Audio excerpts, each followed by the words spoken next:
Assalamualaikum warahmatullahi wabarakatuh. Selamat datang kawan-kawan semua di channel Riam Biru. Terima kasih banyak untuk kawan-kawan yang sudah berkenan hadir di channel ini. Dan kali ini ada satu cerita datang dari Mas Jamal di Sukoharjo. Mas Jamal menceritakan tentang satu pengalaman horor yang pernah dialami itu sekitar awal tahun 2000-an. Dan sebelum kita menuju ke sana, mohon izin mau mengucapkan selamat menunaikan ibadah puasa bagi kawan-kawan yang menjalankan. Dan sekaligus promo bawang gorengnya biji, bawang goreng renyah kualitas premium, ya tanpa campuran apapun. Untuk kawan-kawan kemarin yang sudah sempat memesan, terima kasih banyak atas pesanannya. Dan untuk kawan-kawan yang mungkin belum sempat memesan, ya ditunggu pesanannya. Dan kawan-kawan yang sudah mampir di channel Lapak Horor juga terima kasih banyak atas dukungannya. Baik, kita lanjut cerita dari Mas Jamal tadi. Mas Jamal ya. Mas Jamal itu menceritakan tentang itu tadi satu kejadian di tahun 2000-an. Jadi pada saat itu Mas Jamal itu udah ya pemuda nanggung begitu ya, udah usia-usia yang sebenarnya udah cukup matang untuk menikah. Jadi waktu itu Mas Jamal sendiri usianya itu udah sekitar 25 tahun. Nah, dia itu mengenal atau mulai dekat dengan seorang perempuan, itu namanya Mbak Lela. Jadi mereka boleh dibilang pacaran seperti itu, dan baru-baru banget lah. Ceritanya itu, kalau apa ya, istilahnya itu backstreet ya. Jadi Mas Jamal itu masih takut sama orang tuanya si Mbak Lela, yang sepertinya kayaknya Mbak Lela itu dari keluarga yang tanda kutip itu angkuh gitu ya.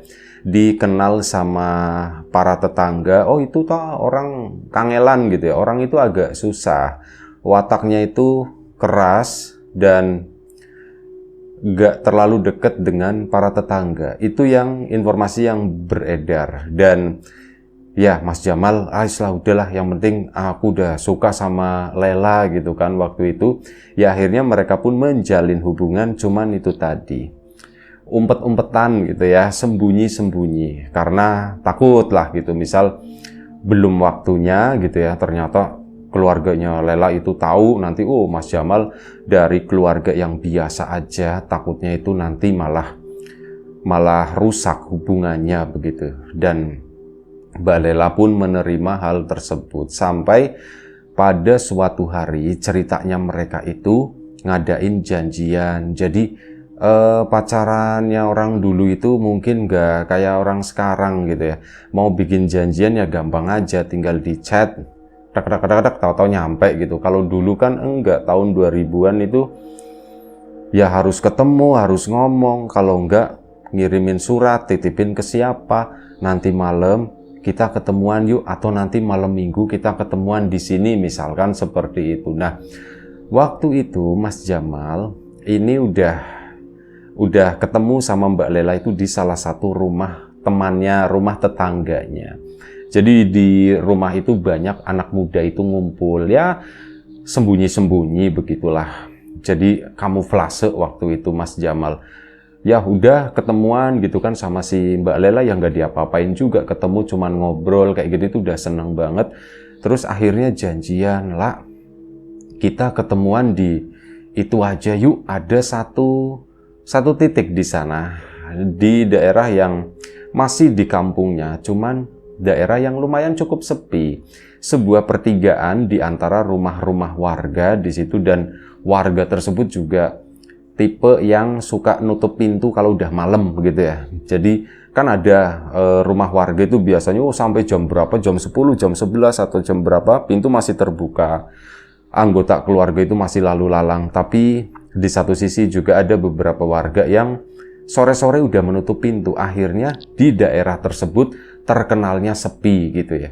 Nah, ini ada satu titik di sana, itu sebuah pertigaan.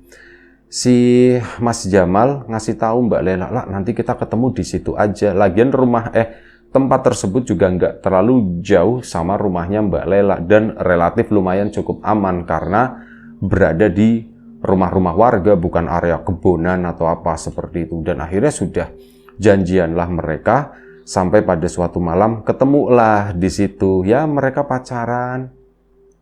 ngobrol, diem-diem pelan-pelan, terus nanti jalan ke sana muter sambil ngobrol ngelewatin jalanan-jalanan yang daerah perkampungan yang lumayan cukup sepi tadi, sampai mungkin nanti ya jam setengah 9 atau jam 9 kurang, nanti Mbak Lela sama Mas Jamal itu udah sampai di base camp tadi yang tempat anak-anak muda pada ngumpul. Nanti Mbak Lela pulang ke rumah jam 9, jadi aman. Udah beberapa kali pertemuan, udah beberapa kali sesi, udah 2 atau 3 kali lah. Nah ini mau sesi, katakanlah misalkan mau sesi keempat. Janjian waktu itu sebelumnya, lah nanti malam ini ya, dan waktu itu kebetulan malam minggu, lah nanti malam minggu ya ketemu di sini. Iya mas, kata si Mbak Lela udah mengiyakan, dan waktu itu Mas Jamal pun akhirnya ke sana jam setengah 8. Mas Jamal itu udah nunggu di situ sendirian. Biasanya nggak lama setelah itu, mungkin sekitar 5 atau 10 menit gitu ya, atau lama-lamanya 15 menit, nanti si Mbak Lela akan menyusul ke sana. Nah, ini udah ditungguin 5 menit, 10 menit, 15 menit. Mbak Lela kok nggak datang ke situ? Kemana ya dia? Bertanya-tanya kan. Sampai si Mas Jamal itu kepikiran, apa aku ke base camp aja kali ya? Jangan-jangan Lela di situ gitu. Nah, udahlah, enggak lah, aku tungguin di sini. Aku udah terlanjur membuat janji di sini ya, sudah aku nggak mungkin melanggar. Nanti Lelanya ke sini, akunya ndak ada, malah repot, nanti dianya ngambek atau bagaimana. Mas Jamal nunggu di sana gitu, ketap-ketip sampai akhirnya dia duduk gitu kan di depan salah satu rumah warga di sana, duduk nyender begini sampai agak-agak ngantuk, dan Mas Jamal akhirnya tertidur itu rasanya katanya belum lama lah aku ketiduran, terus kayak seret mau jatuh, terus dia bangun, udah kan bangun lagi, seger lagi, Lela mana ya, Lela belum datang jam segini. Sampai akhirnya pada saat dimana Mas Jamal akhirnya dia nggak bawa jam, nggak bawa apa, untuk melihat jam dia itu harus melangkah beberapa langkah ke sana, terus ngelongok di angin-angin rumah tetangga di situ. Pas angin-angin, ini di ruang tamunya itu ada jam dinding di situ, itu biasanya kelihatan udah jam berapa. Akhirnya Mas Jamal pun melakukan hal tersebut, ke sana. Begitu ditengok, itu ternyata udah jam setengah 10 malam. Loh, udah malam banget, aku tidur berarti lama di situ. Lela datang enggak ya? Kalau menurutnya Mas Jamal, kalau misal Lela datang, pasti aku dibangunin. Tapi ini nggak ada yang ngebangunin, berarti Lela nggak datang. Kemana ya dia ya? Ah, ini kan malam minggu, jam setengah 10, aku ke situ aja dulu ke base camp, kata. Mas Jamal pun akhirnya ke base camp sana. Nah, begitu ke base camp, Lela itu ada di situ. Jadi kalau malam minggu itu suka ada kayak mendapatkan dispensasi gitu sama keluarganya. Udah kalau malam minggu jam 10 malam boleh. Jadi itu masih setengah 10 malam lewat gitu kan. Jadi ya Mbak Lela itu masih di situ. Nah, akhirnya Mbak Lela pas ketemu sama ngelihat Mas Jamal juga agak sedikit kaget gitu kan. Mas Jamal pun sengaja pelan-pelan ke situ mendekat. Lah, aku nungguin di sana udah lama, kata si Mas Jamal. Mbak Lelanya tuh kayak orang ngambek gitu, diajak ngobrol, diem aja. Lah, kenapa gitu kan ditanyain. Enggak apa-apa mas, jawabannya tuh seperti itu. Waduh, ini anak ngambek nih. Kenapa ya, ada apa ya? Apa ada masalah? Pantesan dia itu nggak mau datang ke situ. Ya Mas Jamal ngomong lagi. Lah maaf ya lah ya, tadi aku ketiduran di sana, di tempat itu. Cuman aku dari tadi, udah dari jam setengah 8 nungguin kamu. Kamunya nggak datang-datang. Nah Mbak Lelanya baru nengok. Apa mas, orang aku itu ke situ mas. Kamu nggak usah bohong, kata si Mbak Lela. Aku ke sana, nggak ada kamu di situ, nggak ada siapapun. Kamu bohong kan? Dibegituin. Akhirnya mereka minggir dong sejenak. Ini memanfaatkan waktu-waktu yang makin menipis. Jam 10 malam Mbak Lela udah harus pulang gitu kan. Akhirnya sudah ngobrol lah. Mas Jamal pun menceritakan, sumpah lah, aku itu tadi di situ nungguin kamu. Ketiduran di pojokan rumahnya si Sarkim misalkan gitu ya. Aku tiduran di situ. bangun-bangun sendiri pas aku nengok jam itu di rumahnya si ini, oh udah jam 9:30 kata si itu ya. Dan ya aku nggak tahu kamu datang atau bagaimana, harusnya kalau kamu datang kamu bangunin gitu kan. Mas, aku itu tadi ke situ, sumpah aku ke situ, aku nunggu di sana loh, ada lama lah 15 menit aku nunggu di situ, cuman karena sepi, ya aku nggak berani lama-lama di situ. Akhirnya udahlah aku kesini, mungkin kamu lupa atau mungkin kamu lagi ngapelin yang lain kali, kata si Mbak Lelanya. Oh enggak lah, sumpah orang aku duduk di situ lah. Dan Mbak Lela pun akhirnya ngomong, aku juga sama Mas, aku nggak jauh berdiri di situ. Aku di dekat pohon di sana itu kan jaraknya paling 2-3 meter di situ. Cuman nggak melihat si Mas Jamal tadi, kata itu. Akhirnya sudah jam 10 malam. Udah ya Mas, aku pulang dulu ya. Lah maafin ya lah ya. Iya nggak apa-apa. Lain kali jangan diulangin, kata Mbak Lela. Iyalah, cuman kan aku emang datang ke situ, cuman nggak tahu kenapa kita nggak ketemu ya. Udah Mas, aku pulang dulu, udah jam 10. Ya hati-hati ya. Akhirnya sudah Mbak Lelanya pun pulang. Mas Jamal cerita sama temannya di sana. Temannya itu mungkin mengetahui, ada sesuatu nih kayaknya Jamal sama Lela nih. Akhirnya ditanya, kenapa Mal? Ngambek Mal. Iya ngambek. Kenapa ngambeknya?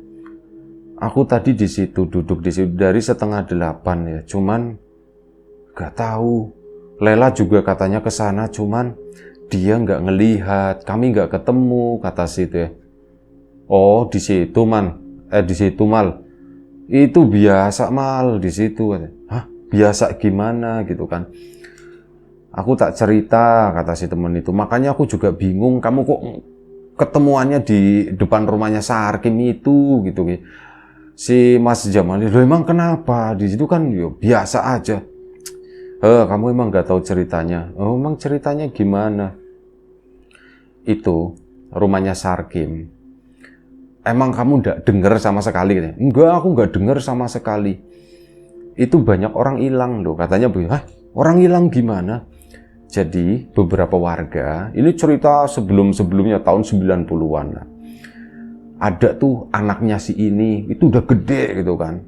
Dia itu udah pulang waktu itu. Dan sama warga itu dicariin kesana kemari. Ketemunya di mana? Di rumahnya Sarkim. Ya yang nemuin siapa? Sarkim.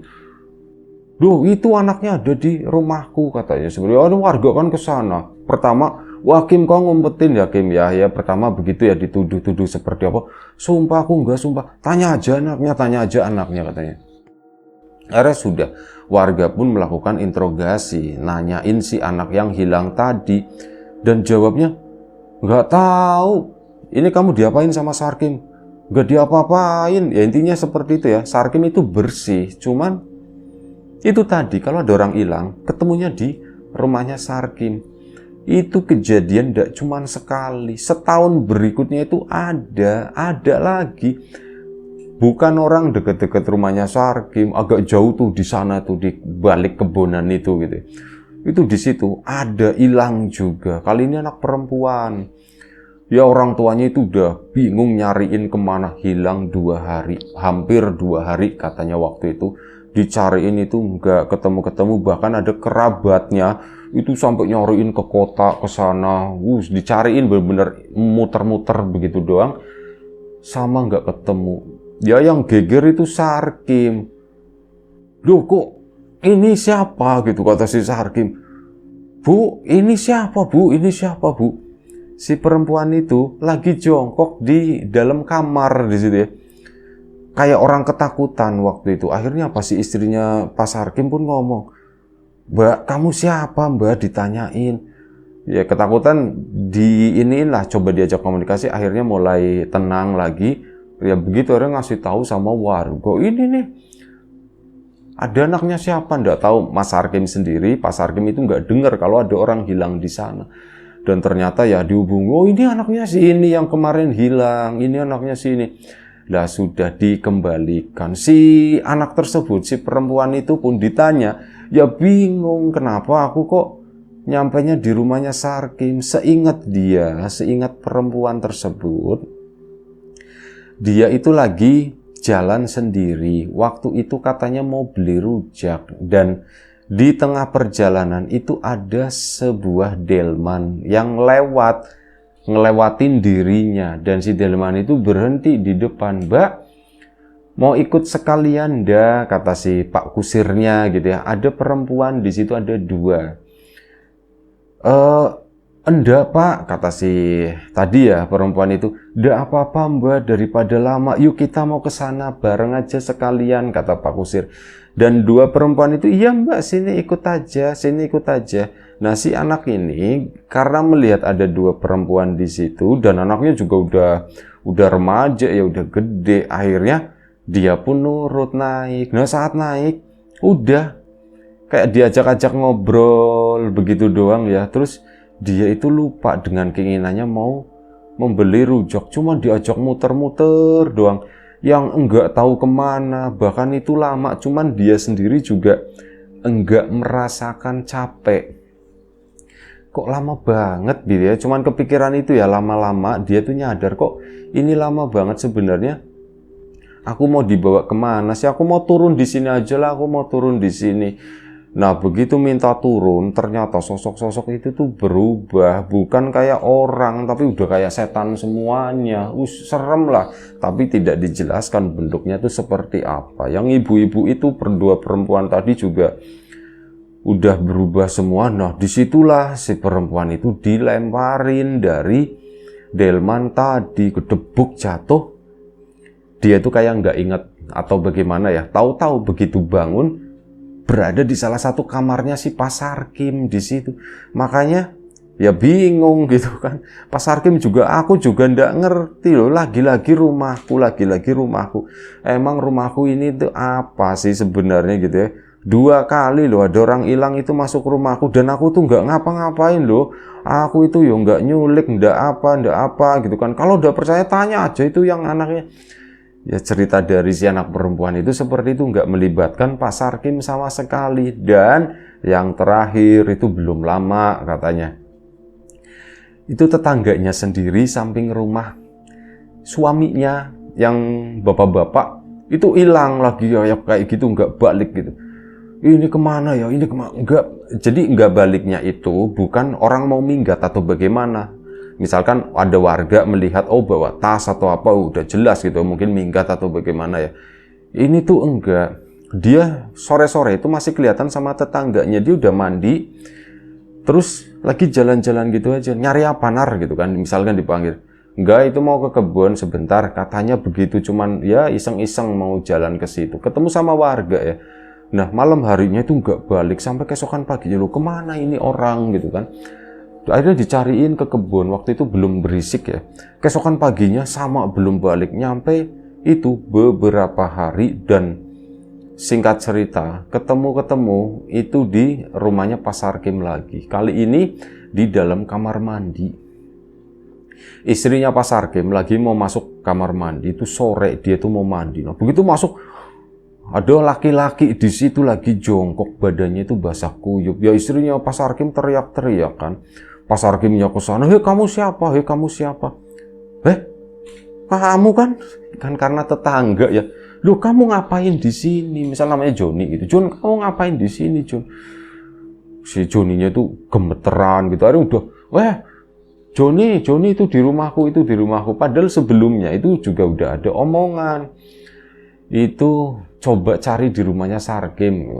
Ya Pak Sarkimnya ngasih kok, lah mau nyari apa, orang nggak ada siapa-siapa di rumahku. Padahal baru ngomong seperti itu belum lama. Dan ternyata kejadian si Joni itu ketemunya di kamar mandinya. Nah, setelah Joni ditanya-tanya, dia itu memang benar sore itu beberapa hari yang lalu dia jalan-jalan ke kebun ke sana. Ya iseng-iseng aja gitu ya. Nungguin malam, jalan-jalan ke kebun yang memang bukan kebun yang lebat banget, enggak. Itu kayak antara rumah yang satu dengan rumah yang lain seperti itu ya. Ada pohon bambunya, ada pohon yang lain, dan itu juga bukan daerah yang lebat, enggak. Bagian bawahnya itu bersih. Nah, di situ si Jono tadi ini mendengar tiba-tiba gebiar-gebiur gitu. Ada suara air. Loh, ini dari mana ya?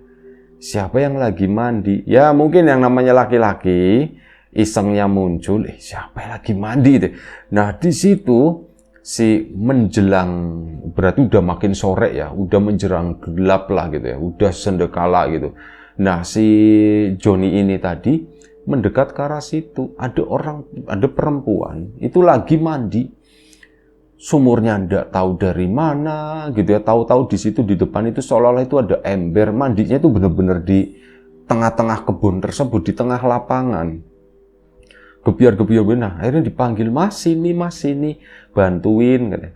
Ya seneng aja dianya mendekat. Mbak, oh bantuin apa mbak? Bantuin ini mas, aku dikeramasin katanya begitu, kata situ. Ya mas Joninya ngeramasin. Terus apa habis itu si perempuan tadi minta lebih lah intinya. Cuman mas Joninya, lah mbak, enggak lah, aku mau pulang aja kata begitu ya. Ini udah malam, udah mau ini, udah gelap.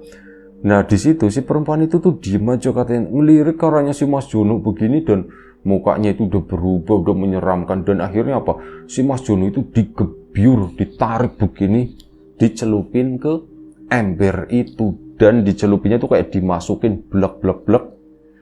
Sampai Mas Jono itu keinget, aku udah bisa nafas, dan udah tahu tongol. Begitu tongol, aku bingung, ini aku di mana gitu kan, ini aku di mana. Dia juga nggak tahu kan kamar mandinya si Pak Sarkim itu seperti, aku kaget ketemu istrinya yang jerit-jerit seperti itu. Ya begitulah Mal gitu. Di rumahnya Sarkim itu seperti itu. Kamu kalau misal mau ketemuan, Bu, ya jangan di sana. Ini ya cuman kemungkinan doang. Bisa jadi kamu sama Lela, kamu beneran duduk di situ, tapi kayak ada yang ngumpetin. Tahu maksudku ndak? Ada yang ngumpetin gimana? Kamu itu ada yang nutupin. Bisa jadi Lela ke situ, kamu nggak ngelihat. Dan sebaliknya, Lela juga nggak ngelihat kalau kamu di situ, kata si temannya tadi. Oh gitu ya, bisa jadi seperti itu. Ya udah, nanti tak gantilah ketemuannya. Iya, nggak usah ketemuan di sini, udah ngobrol di sini aja santai. Kenapa sih katanya? Emang kalian ngapain sih kalau pacaran di situ di gelap-gelapan? Ya aku nggak ngapa-ngapain, kata si Mas Jamalnya. Aku cuman ngobrol doang, cuman kan ya kalau sepi kan enak. Maksudnya ngobrolnya itu lebih tenang, lebih fokus kan. Ah, fokus ke apanya? Ya habis fokus ke obrolannya, kata si Mas Jamal. Udah Mal, di sini aja, kalau nggak cari tempat mana, warung bakso atau apa gitu. Lah kalau warung bakso nanti kelihatan banyak orang, nanti kalau bapaknya Lela ngelihat gimana? Lah itu resiko mal gitu kan. Akhirnya udah. Nah akhirnya apa? Malam itu kan Mas Jamal udah dapat cerita ya. Nah keesokan harinya di momen selanjutnya ketemu sama Mbak Lela itu membahas masalah itu. Mas Jamal minta maaf, terus menjelaskan kemungkinan begini kata si temannya tadi. Oh jadi gitu Mas. Ya udah Mas, kita jangan di situ. Nah akhirnya nurut. Ya udah yuk kita di tempat bakso aja yuk, warung bakso katanya. Akhirnya sudah, mereka pun ke warung bakso. Nah, begitu ke warung bakso ternyata ada yang ngelihat tetangganya si Mbak Lela. Laporan ke orang tuanya. Orang tuanya itu datang ke situ. Oh jadi gini, itu langsung dibegituin sama bapaknya. Si Mas Jamal itu cuman diem aja gitu. Kamu siapa? Ditanya begitu. Saya Jamal Pak, kata si itu ya. Ah Jamal, kamu ngapain di sini? Lagi makan bakso Pak. Ya jawabannya ini ya, terus terang ya, lagi makan bakso Pak. Iya saya tahu lagi makan bakso. Cuman kenapa sama anak saya? Katanya begitu, kata si bapaknya. Oh, nggak tahu lah. Akhirnya begitu minta sih Mbak Lelanya ngejelasin. Pak udah Pak gitu kan, udah aku pulang katanya begitu. Enggak, Bapak itu pengen tahu kalian berdua itu ngapain sih di sini gitu. Makan bakso Pak, kata Mas Jamal. Tetap aja jawabannya tuh begitu, makan bakso. Saya juga tahu, maksudnya kenapa kalian makan bakso bareng di sini, kalian itu ada apa sih, katanya. Ditanya sama Bapak, kalian pacaran atau bagaimana gitu. Lah Lelanya yang disuruh jawab gitu kan. Oh enggak Pak, kata si Mbak Lela. Ya cuman orang tua kan tahu gitu. Enggak lah, kalian udah bilang aja kalau kalian itu pacaran atau bagaimana. Kamu cowok ngomong gitu kan, gimana? Oh iya pak gitu. Akhirnya ngaku si Mas Jamalnya.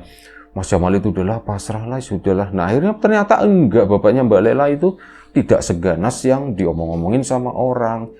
Ya udah gini aja, nama kamu siapa? Jamal pak. Jamal, Mal. Lela, kalian kalau misal pacaran atau apa, jangan begini kata bapak, malu-maluin. Jamal datang ke rumah, ngobrol di rumah aja di sana, nggak usah diem-dieman begini ngumpet-ngumpet. Sampai dengar-dengar kalian itu suka nongkrong di rumahnya Sarkim di situ katanya. Mas Jamal jadi inget kan, diem aja si Mas Jamal. Asem, bapaknya berarti tahu gitu. Akhirnya udah lain kali kalian sini, kamu laki-laki gitu kan, datang ke rumah, samperin Lela, ngobrolnya di rumah aja, nggak usah kemana-mana gitu kan, nggak usah mojok-mojok di rumahnya Sarkim lah, di situ itu yang banyak ramai anak muda, ngumpet-ngumpet, dikiranya saya nggak tahu apa, mata saya itu banyak, katanya begitu. Iya pak, maaf. Nah tapi di situ Mas Jamal, tapi saya boleh main ke rumah pak? Ya boleh, siapa yang nggak boleh gitu kan. Oh iya pak, baik pak. Akhirnya apa? Itu justru Mas Jamal main ke tempatnya Mbak Lela. Ya enggak apa-apa, diperbolehkan, dan pacarannya kan bersih, akhirnya terpantau begitu mereka duduk di teras, tetangga banyak yang lewat ngelihat, orang tuanya juga bisa memantau, mereka cuman ngobrol-ngobrol. Jalan 1 tahun, mereka itu ribut, dan akhirnya apa? Mereka itu putus dengan sendirinya. Dan ya itu, ternyata Mbak Lela itu bukan jodohnya Mas Jamal. Mas Jamal itu ketemu dengan perempuan lain lah, intinya seperti itu. Ya itu aja satu pengalaman dari Mas Jamal ya. Ya pengalamannya cuman seperti itu, cuman ada tambahan-tambahan cerita itu dari warga sekitar. Baik, terima kasih Mas Jamal di lupa mana ya, Sukoharjo ya. Terima kasih banyak. Kawan-kawan juga terima kasih banyak atas support dan dukungannya, apapun itu, kawan-kawan subscriber, kawan-kawan membership, kawan-kawan yang udah kasih support dalam bentuk super thanks ke Riam Biru, terima kasih banyak. Kawan-kawan yang udah ngasih like, udah nge-share ke yang lainnya, kawan-kawan yang udah ninggalin komentar juga terima kasih banyak. Doa terbaik dari kami untuk kawan-kawan semua, semoga selalu diberi kemudahan dalam hal apapun, termasuk kemudahan dalam hal rizki. Yang sakit segera diberi kesembuhan, yang sehat tetap dijaga kesehatannya. Dan terima kasih untuk kawan-kawan yang sudah memesan bawang gorengnya biji, yang sudah mampir di channel Lapak Horor juga, terima kasih banyak. Baik, jaga kesehatan kawan-kawan. Sekali lagi terima kasih kawan-kawan. Selamat menjalankan ibadah puasa bagi kawan-kawan yang menjalankan. Jaga kesehatan tentunya. Assalamualaikum warahmatullahi wabarakatuh.